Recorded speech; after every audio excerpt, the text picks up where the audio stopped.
Buenas tardes, queridos estudiantes. Por acá retomando el contenido programático del tercer lapso, del segundo lapso, disculpen. En su parte de la tercera estrategia de evaluación nos corresponde continuar con detallando cómo están conformadas las sustancias químicas.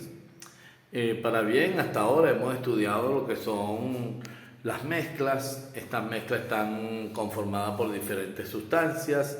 Estas sustancias le hemos dado las definiciones y los compuestos pertinentes, tales como soluto, solvente, solución, mezclas groseras, mezclas homogéneas, mezclas heterogéneas, en fin, le hemos dado clasificación, definición correspondiente. Bueno, en esta parte nos corresponde pues establecer otro tipo de definiciones y conceptos que a bien los tenemos en contacto en la vida diaria, como es el caso de las sustancias.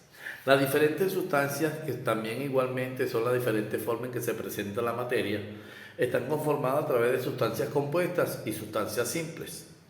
En esta parte vamos a tratar de hablar de esas sustancias simples que en realidad son los elementos o los átomos de la faz de la Tierra. Esos elementos o átomos que conforman las sustancias químicas son las sustancias simples. Son aquellas que ya no se pueden desdoblar en otras más simples. Son la base, el fundamento de la materia. Entonces ahí cuando hablamos del átomo como la unidad indivisible de la materia, nosotros tenemos que establecer un ordenamiento de esos elementos, los cuales a través de la historia se le fueron dando por diferentes etapas. Es así, por ejemplo, cuando hablamos de la etapa de los pensadores griegos, entre ellos Empedocles o Aristóteles, ellos hablaban de los elementos de la Tierra. Y cuando hablaban de los elementos de la Tierra, hablaban de 4 elementos básicos. Ellos explicaban que existía el elemento agua, el elemento fuego, el elemento aire y el elemento tierra. Así pues, en el transcurrir del tiempo se fueron estableciendo, conociendo o determinando diferentes elementos, sin ninguna relación aparente. El oxígeno, el hierro, el bronce como una aleación, pero para aquel entonces era una innovación como un metal. Lo que se conocía era el cobre y otra serie de elementos, el oro, la plata. En ese entonces comienzan algunos pensadores por el siglo XIX a tratar de organizar los elementos existentes. A finales o a mediados del siglo XIX se encuentra el señor o un personaje, un investigador de la historia, Johann Dobereiner, en la historia, un químico en la historia.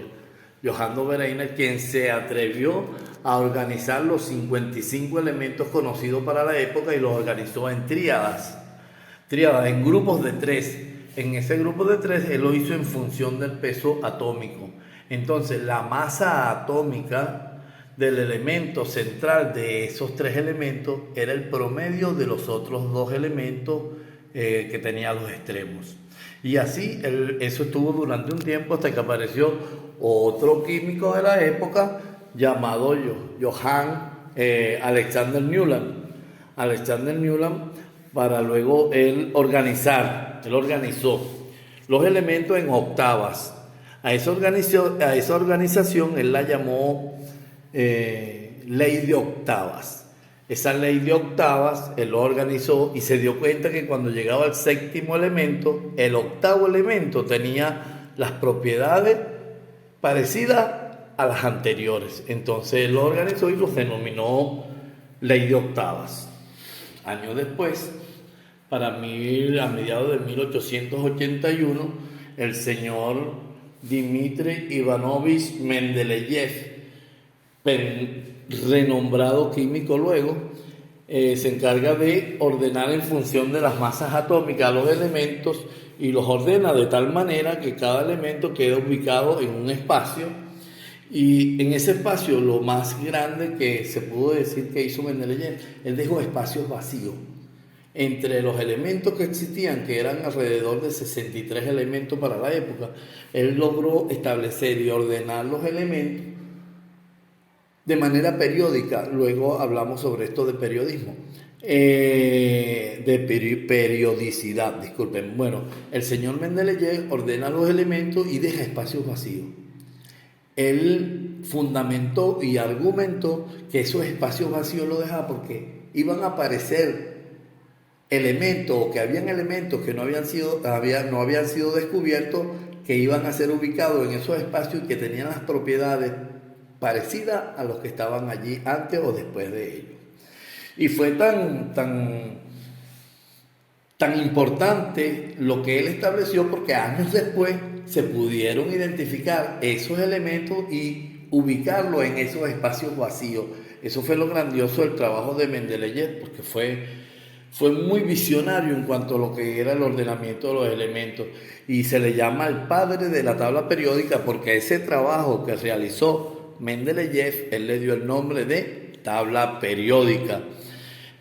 Tabla periódica que él ordenó en función de las masas atómicas, pero luego en la actualidad esa tabla periódica es ubicada, o son ordenados los elementos en función periódica de todas sus propiedades, y la más renombrada es la del número atómico, porque ese número atómico, además de darle la ubicación en la tabla periódica, dice o expresa la cantidad de electrones y la cantidad de protones que tiene cada elemento.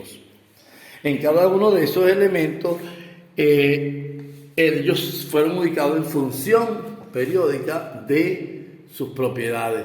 Esto es un modelo de la tabla periódica actual.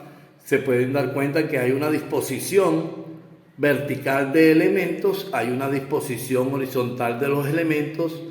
Entonces podemos decir, fíjense que la disposición horizontal de los elementos está enumerada en el extremo izquierdo por números arábicos o números naturales: 1, 2, 3, 4, 5, 6 y 7. Esas 7 disposiciones de los elementos a nivel horizontal se llaman períodos. Recalco, período es la disposición horizontal de los elementos en la tabla periódica. E igualmente se puede decir que la disposición vertical de los elementos en la tabla periódica se llaman grupos. La disposición vertical de los elementos en la tabla periódica se llaman grupos. Fíjense que en esta tabla periódica aparecen los grupos con números romanos, al lado una letra del alfabeto en mayúscula. Entonces los grupos están así. Pero en la actual se pueden así nombrar los grupos en números romanos y letras A y B, o de los números arábigos del 1 al 18. Bueno, hasta acá podemos hablar de la tabla periódica. En próximas clases vamos a ir detallando cuáles son esas propiedades bajo las cuales se ubican los elementos en la tabla periódica. Igualmente vamos a hablar de lo que son metales, no metales, metaloides y su ubicación en la tabla periódica. Que tengan un excelente día.